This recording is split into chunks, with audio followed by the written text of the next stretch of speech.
नमस्कार मित्रांनो, संजय गांधी निराधार अनुदान योजना, श्रावणबाळ निवृत्तीवेतन योजना व इतर सर्व निराधार अनुदान योजनेतील लाभार्थ्यांसाठी महत्त्वाची अपडेट आहे। मित्रांनो, हयातीचा दाखला दरवर्षी द्यावा लागतो तरच लाभार्थ्यांना या ठिकाणी लाभ मिळत असतो। मग मित्रांनो, हा जर हयातीचा दाखला आपल्याला काढायचा असेल तर आपल्याला तहसील कार्यालय किंवा बँकेत जावं लागते आणि त्या ठिकाणी ते जमा करावा लागतो। आपल्याला स्वतः त्या ठिकाणी फॉर्म घेऊन जावा लागतो। मग मित्रांनो, आता हा हयातीचा दाखला ऑनलाईन निघणार आहे, त्या संदर्भात महत्त्वाची अपडेट या ठिकाणी सरकारने दिलेली आहे।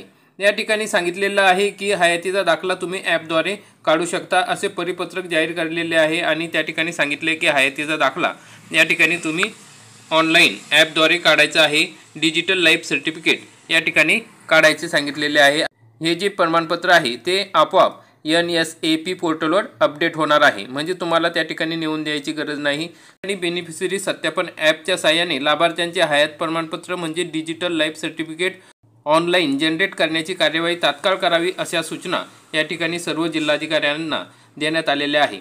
तर मित्रांनो, मग हे लाईफ सर्टिफिकेट म्हणजे हयात प्रमाणपत्र ऑनलाईन कसे काढायचे त्याविषयी आपण सविस्तरपणे माहिती आजच्या या व्हिडिओमध्ये बघणार आहोत। तर मित्रांनो, या ठिकाणी सर्वप्रथम आपल्याला प्ले स्टोअरवर यायचं आहे। प्ले स्टोअरवर आल्यानंतर आपल्याला अशा पद्धतीने बेनिफिशरी सत्यापन ॲप दिसेल। हे ॲप डाउनलोड करायच्या आधी आपल्याला महत्त्वाचं एक ॲप लागणार आहे, ते म्हणजे आधार फेस RD। मग हे आधार फेस RD ॲप आपण डाउनलोड करून घ्यायचं आहे। आधार फेस RD ॲप आपण डाउनलोड केल्यानंतर आपल्याला ही बेनिफिशरी सत्यापन ॲप डाउनलोड करायचं आहे। मग या ठिकाणी असं गुगल पे गेल्यानंतर आपण या ठिकाणी बेनिफिशरी सत्यापन ॲप BSA अशा पद्धतीने ॲप या ठिकाणी टाकायचं आहे आणि या ठिकाणी टाकल्यानंतर आपल्याला इन्स्टॉल करायचं आहे। इन्स्टॉल केल्यानंतर ओपन करायचं आहे। ओपन केल्यानंतर सर्वप्रथम आपल्याला अशी स्क्रीन येईल। त्याच्यानंतर आपल्याला लँग्वेज विचारल्या जाईल, कोणती लँग्वेज, 2 लँग्वेज येतात तिथं, हिंदी आणि इंग्लिश। त्या पद्धतीने आपण हिंदी लँग्वेज सिलेक्ट केलेली आहे। मग या ठिकाणी बघू शकता तुम्ही, सरकारी योजनाओं के लिए आधार प्रमाणीकरण मंच, पंजीकरण किंवा डिवाइस रजिस्ट्रेशन के लिए आगे बढ़े या ठिकाणी क्लिक केल्यानंतर ओपन होईल। मग हे ॲप आपण ओपन करायचं आहे। ओपन केल्यानंतर डिवाइस पंजीकरण या ठिकाणी आपण आधार नंबर टाकायचा आहे। आधार नंबर या ठिकाणी आपण कोणाचाही टाकू शकता, जो कोणी व्यक्तीचा मोबाईल असेल ते करणार असेल, तुमच्या घरातील कोणतीही व्यक्ती असेल त्यांचा टाकू शकता। मग त्या ठिकाणी मोबाईल नंबर, आधार नंबर त्या ठिकाणी टाकायचा आहे। ईमेल ID टाकायचा आहे।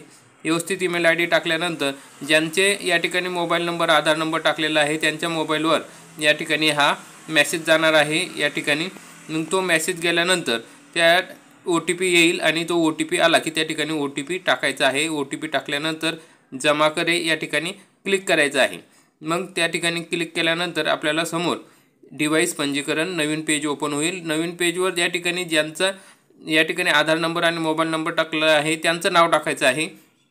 सेल्फ अँड फॅमिली असे 2 ऑप्शन खाली येतील। ऑपरेटर प्रकार चुने या ठिकाणी मग 2 ऑप्शन आले तर आपल्याला सेल्फ अँड फॅमिलीज घ्यायचं आहे, अदर ऑप्शन निवडायचा नाही।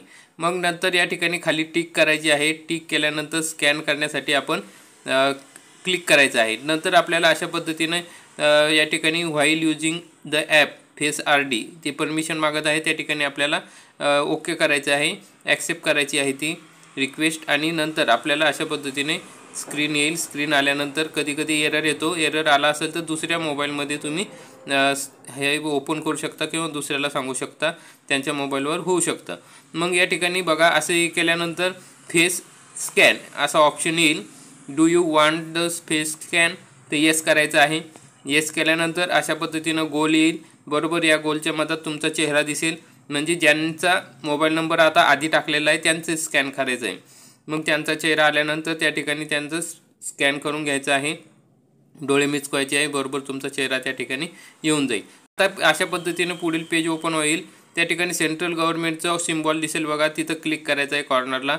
नॅशनल सोशल असिस्टन्स प्रोग्राम म्हणजे NSAP असं दिसेल, त्या ठिकाणी क्लिक करायचं आहे। नंतर 2 ऑप्शन येतील, बेनिफिशरी व्हेरिफिकेशन आणि व्ह्यू बेनिफिशरी सर्टिफिकेट। मग आपल्याला पहिल्या ऑप्शनला क्लिक करायचं आहे, बेनिफिशरी व्हेरिफिकेशनला। मग ते क्लिक केल्यानंतर आपल्याला या ठिकाणी आता अशा पद्धतीने माहिती येईल, विचारल्या जाईल।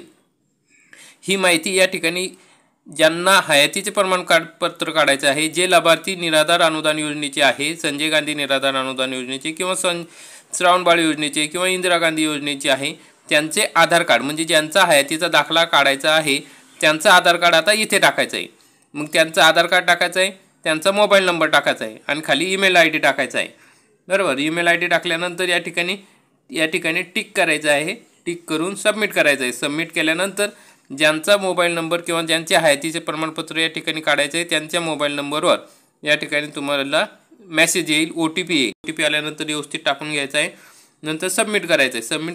सबमिट केल्यानंतर आपल्यासमोर अशा पद्धतीने ऑप्शन येईल। या ठिकाणी बघा, information please select RD service you want to use. मग तुम्ही कुठली सर्व्हिस यूज करणार आहे, फेस कॅप्चर करणार आहे का फिंगरप्रिंट देणार आहे। तर आपल्याकडे फिंगरप्रिंटचा ऑप्शन नसतो मोबाईलमध्ये, तर आपण फेस कॅप्चर या ठिकाणी सिलेक्ट करायचं आहे। मग फेस कॅप्चरला सिलेक्ट केल्यानंतर तुमच्यासमोर अशा पद्धतीने गोल विंडो येईल, बरोबर। त्या गोल विंडोच्या मधात तुमचा चेहरा ठेवायचा आहे आणि त्या ठिकाणी तुमचा चेहरा बरोबर डोळे मिचकायचे थोडे आणि तुमचा चेहरा तिथं स्कॅन केला जाईल। स्कॅन झाल्यानंतर अशा पद्धतीने इमेज कॅप्चर सक्सेसफुली प्रोसेसिंग अशा पद्धतीने तुम्हाला मेसेज येईल आणि तो मेसेज आल्यानंतर पुढे तुमच्यासमोर अशा पद्धतीने तुमचं सर्टिफिकेट येईल, म्हणजे तुमचं या ठिकाणी हयातीचा दाखला लाईफ सर्टिफिकेट बनवून पूर्णपणे झालेलं आहे। मग मित्रांनो, अशा पद्धतीने बघा या ठिकाणी हे लाईफ सर्टिफिकेट यांचं तयार झालेलं आहे।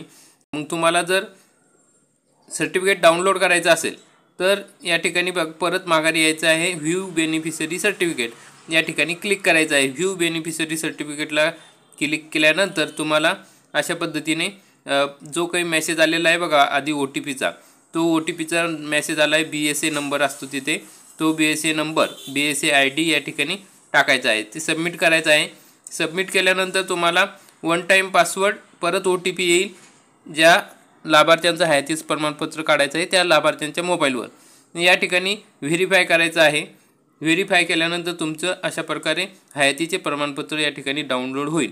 मग आणि त्या ठिकाणी सर्व काही माहिती तुम्हाला त्या प्रमाणपत्रावर दिलेली असते। तुम्ही कोणत्या स्कीममध्ये या ठिकाणी घेत आहात, इंदिरा गांधीमध्ये योजनेचा लाभ घेत आहात की संजय गांधीचा घेत आहात की सर्व माहिती या ठिकाणी लिहून आलेली आहे आणि सर्व डिटेल या ठिकाणी आलेले आहे। तर मित्रांनो, मग अशा पद्धतीने या ठिकाणी तुम्ही तुमचं हयातीचं प्रमाणपत्र ऑनलाईन काढू शकता। आणि मित्रांनो, हे ऑनलाईन काढल्यानंतर डायरेक्ट ऑफिसला जमा होते, तुम्हाला परत याची प्रिंट वगैरे काही जमा करण्याची आवश्यकता नाही। आणि अशा पद्धतीने हे प्रमाणपत्र काढल्यानंतर तुम्ही तुमचं हयातीचे प्रमाणपत्र हे मिळणार आहे आणि डाउनलोड करून ठेवा, स्क्रीनशॉट काढून ठेवा आणि स्क्रीनशॉट काढल्यानंतर तुम्हाला जर कोणी मागितले तर त्याची प्रिंट काढून तुम्ही देऊ शकता। तर अशा प्रकारची महत्त्वाची अपडेट होती। जास्तीत जास्त निराधार बांधवांपर्यंत हा व्हिडिओ पाठवा, कारण की हयातीचं प्रमाणपत्र जमा केल्याशिवाय तुम्हाला पुढील अनुदान मिळणार नाही। तर अशा पद्धतीने महत्त्वाची सूचना या ठिकाणी केंद्र सरकारने सर्व जिल्हाधिकाऱ्यांना दिलेल्या आहे। तर अतिशय महत्त्वाचा व्हिडिओ आहे, लवकरात लवकर हयातीचे प्रमाणपत्र काढून घ्या। काही अडचण असेल तर कमेंटमध्ये नक्की कळवा। व्हिडिओ आवडला असेल तर व्हिडिओला लाईक करा, चॅनलला सबस्क्राईब करा। धन्यवाद। जय हिंद, जय महाराष्ट्र।